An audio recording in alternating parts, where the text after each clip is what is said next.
Alhamdulillah, bismillahirrahmanirrahim. 2885. Beredar baru-baru ini video yang memaparkan warga India bukan beragam Islam tetapi memakai tanjak dan juga baju Melayu melakukan ritual menggunakan kalimah Allah dengan tujuan untuk mendapatkan keuntungan dalam judi.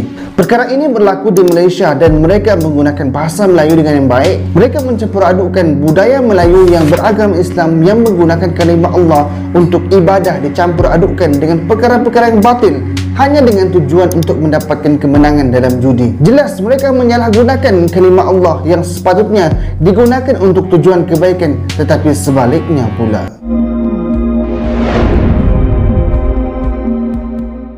Terima kasih dah klik video ini. Assalamualaikum warahmatullahi wabarakatuh. Sahabat semua, apa khabar? Semoga sehat selalu dan dipermudahkan dalam segala urusan. Terima kasih dah support channel ini terus berkembang. Sebelum ini kita dah bahas mengenai Sami yang membaca ayat suci Al-Quran dan menjelaskan maksudnya. Alhamdulillahirrabbilalamin, Ar-Rahmanir-Rahim, Malik Yawmiddin. Sebelum ini juga kita dah jelaskan mengenai transgender yang berpakaian seperti Buddha menyebut nama Allah di dalam kuil. Bismillahirrahmanirrahim. Dan semua itu berlaku di luar negara. Tetapi hari ini kita nak bahas mengenai seorang lelaki India yang bukan beragama Islam berpakaian busana Melayu dengan lengkap dikelilingi oleh beberapa orang lagi sambil dikalungkan bunga. Bangsa hitam harimau, keris punya burung sekitar orang. Panggil Ma.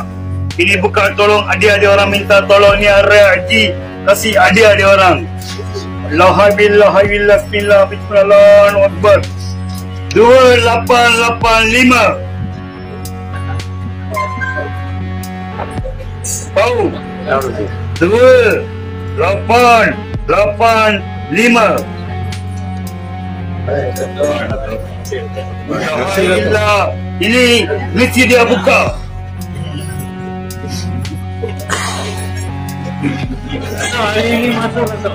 Ya, nari masuk dia. Ya. Isi ada. Nekwi tengok lagi siapa dia mau lari. Alhamdulillah, syahadillah, hayillah, Allahu Akbar. Syahadillah. Masuk dalam.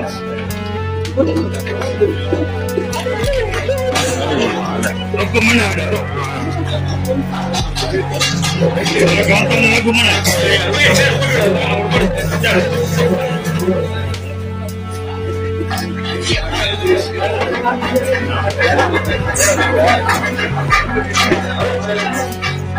Belum.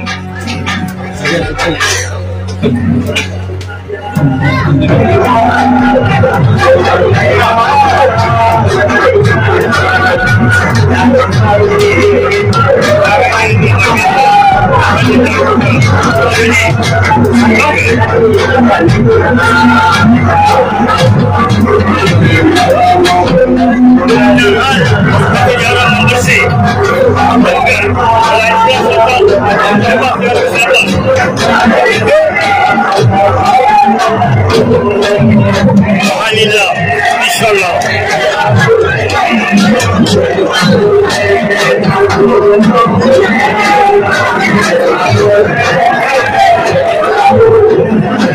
Apa yang dilakukan oleh lelaki tersebut merupakan ritual untuk memasukkan jin ke dalam badan lelaki tersebut, dan jin yang digunakan itu adalah jin Melayu. Sebab itulah dia berpakaian baju Melayu, bertanjak dan siap berkeris lagi. Bila proses kena masuk jin ataupun histeria dah berlaku, maka berubahlah perwatakan lelaki tersebut sebab lelaki tersebut dah tidak sedar dan yang bercakap itu adalah jin. Bila dah macam tu, maka mereka ramai-ramai akan meminta nombor ekor kepada jin tersebut yang telah masuk ke dalam badan seseorang tadi, iaitu nombor 4D Sport Toto untuk mereka beli nanti. Dan lelaki yang dah dirasuk itu pun mengeluarkanlah nombor, iaitu 2885 sebagai nombor yang akan keluar big prize dan suruh mereka bertaruh nanti. Dan dalam ritual meminta nombor itulah lelaki tadi menggunakan kalimah Allah dengan menyebut Bismillah, Allahu Akbar, Alhamdulillah dan beberapa ayat lagi. Digunakan ayat-ayat tersebut untuk dijadikan mantra, memanggil jin, menyuruh jin untuk menilik nombor-nombor ekor. Maka perkara itu seperti mempergunakan kalimah Allah dengan perkara-perkara yang tidak sepatutnya. Sahabat semua, hakikatnya jin itu pun tidak tahu, kerana mereka jin ini hanya tahu perkara-perkara yang dah berlaku sahaja. Adapun perkara-perkara yang akan datang, benda yang belum berlaku, mereka tidak tahu, sebab mereka juga cetek pengetahuan. Sebagaimana yang disebutkan di dalam Al-Quran dalam surah Al-Jin, mereka jin itu sendiri mengaku bahawa mereka tidak tahu apa-apa berita. Sebagaimana firman Allah Subhanahu wa taala, yang bermaksud, dan sesungguhnya kami para jin dahulu dapat menduduki beberapa tempat di langit untuk mendengar-dengarkan berita-beritanya. Tetapi sekarang barang siapa yang mencoba untuk mendengar-dengarkan berita seperti itu, tentu akan menjumpai panah api yang mengintai mereka. Maka hakikatnya jin pun tidak mengetahui perkara tersebut, perkara yang gaib. Meskipun mereka membaca Allahu Akbar menggunakan kalimah Allah dan ayat-ayat lain juga, tidak juga mereka tahu apa akan berlaku pada masa hadapan. Dan kenyataan itu dikeluarkan oleh jin sendiri. Sebagaimana yang disebutkan dalam Al-Quran, wa anna la nadri asyarrun urida biman fil ardi am arada bihim rabbuhum rasyada. Yang bermaksud, dan sesungguhnya kami tidak mengetahui dengan adanya penjagaan itu apakah keburukan yang akan dikehendaki bagi orang yang berada di bumi, ataukah Tuhan mereka menghendaki kebaikan bagi mereka. Maka jelaslah di sini, bila manusia meminta pertolongan, bantuan, maka ia adalah perilaku yang menyimpang, termasuklah meminta tolong kepada dukun dengan hajat keinginan seseorang itu termakbul untuk jualan lari, serta mereka mengatakan ia adalah daripada Al-Quran dan Sunnah dengan bukti mereka mengucapkan kalimah Allah di beberapa tempat sahaja, kemudian mereka mengucapkan kalimah yang lain lagi, sebagaimana kita sendiri boleh lihat pada video tadi. Maka nyata sebenarnya itu semua adalah tipu daya syaitan yang hendak menjerumuskan manusia ke dalam kesyirikan, iaitu menyekutukan Allah Subhanahu wa taala. Sebenarnya apa yang mereka lakukan itu telah pun dilakukan oleh orang-orang sebelum ini, sebagaimana di zaman Nabi Sulaiman alaihissalam. Sebagaimana kalam sahabat Nabi Abdullah bin Amr bin Ash radhiyallahu anhum berkata, di dalam lautan ada syaitan-syaitan yang dipenjara dan diikat oleh Nabi Sulaiman, hampir-hampir akan keluar dan akan membacakan ayat Al-Quran kepada umat manusia. Dan ia juga disyarahkan oleh Imam Nawawi, syaitan-syaitan itu membaca sesuatu yang bukan daripada Al-Quran, namun mereka katakan berasal daripada Al-Quran untuk menipu orang awam. Maka janganlah tertipu oleh mereka. Dan sememangnya itu pun yang mereka mahukan bagi menyesatkan manusia ini. Kitalah menjauhkan manusia daripada menyembah berharap kepada Allah. Mereka mahu manusia ini lemah dan meminta pertolongan kepada mereka. Sebagaimana yang dinyatakan di dalam Al-Quran sendiri, wa annahu kana rijalun minal insi ya'uzuna birijalin minal jin fazaduhum rahaqa. Yang bermaksud, dan bahawasanya ada beberapa orang lelaki di antara manusia meminta perlindungan kepada beberapa lelaki di antara jin, maka jin-jin itu menambah bagi mereka dosa dan kesalahan. Maka apa yang dilakukan oleh lelaki India tersebut tidaklah baik. Ia bercanggah dengan apa yang diajarkan dalam Islam, dan mereka menggunakan kalimah Allah atas tujuan judi, yang mana jelas judi adalah haram dalam Islam. Mereka juga mencampur adukkan antara hak dengan yang batil untuk tujuan yang batil. Kiranya mereka menggunakan agama untuk keuntungan. Itu satu. Yang keduanya pula, mereka menggunakan tanjak, busana dan keris yang menjadi identiti kepada Melayu untuk tujuan ritual semata-mata. Pasti ia akan menimbulkan rasa tidak puas hati di kalangan Melayu, dan ada dah yang menyuarakan perkara tersebut. Kita maklum bahawa dalam dunia ini selain manusia, Allah Subhanahu wa taala menciptakan jin juga, tetapi dengan tujuan untuk menyembah Allah. Sebagaimana firman Allah Subhanahu wa taala, "Wa ma khalaqtul jinna wal ins illa liya'budun." Dia bermaksud Allah tidak menciptakan jin dan juga manusia melainkan agar mereka beribadah kepada Allah. Makanya bangsa jin juga adalah hamba Allah yang juga terkena perintah dan larangan Allah.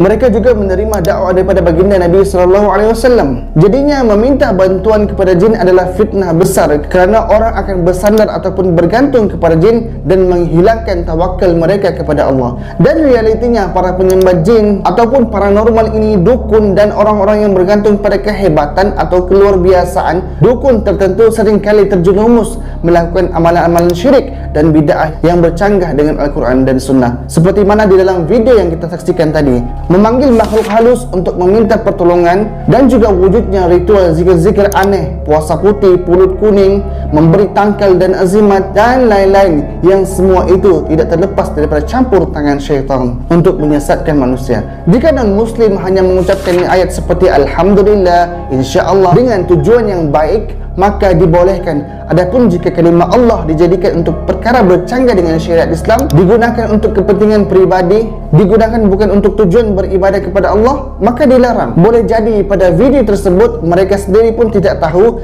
keadaan akan jadi seperti itu, sebab yang bercakap itu pun dah tidak berapa sedar, dek kerana dah dirasuk. Kita cuba bersangka baik. Sahabat semua, hari ini perkara-perkara yang aneh dan pelik yang kita dapat saksikan, yang mungkin baru kepada kita, yang mungkin aneh kepada kita, tetapi hakikatnya ia dah pun dilakukan oleh orang-orang sebelum ini, orang-orang sebelum kita beratus tahun dahulu, sebagaimana yang dikisahkan di dalam Al-Quran yang berulang-ulang. Seperti hari ini manusia melakukan hubungan sejenis, LGTV dan sebagainya, sedangkan ia dah dilakukan oleh kaum Nabi Lut. Tetapi hari ini manusia takkan lebih lagi, bukan hanya LGTV tetapi XYZ dan sebagainya. Sama juga dengan menyembah lembu, ia pun dah dilakukan oleh orang-orang terdahulu, cumanya hari ini ia kembali berulang lagi.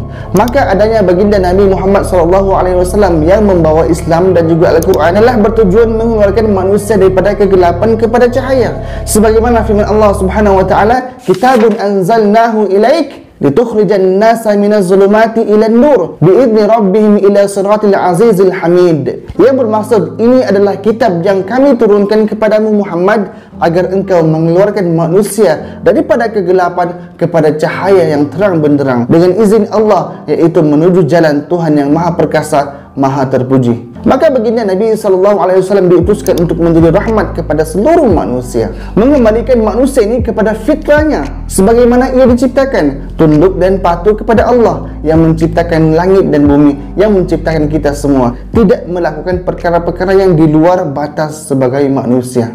Jadi marilah sama-sama kita mengambil pengajaran atas segala perkara yang berlaku, dan semoga Allah memberi kebaikan kepada kita di dunia dan di akhirat. Cukup sekedar itu sahaja. Jika video ini bermanfaat, komen dan share sekarang. Assalamualaikum warahmatullahi wabarakatuh.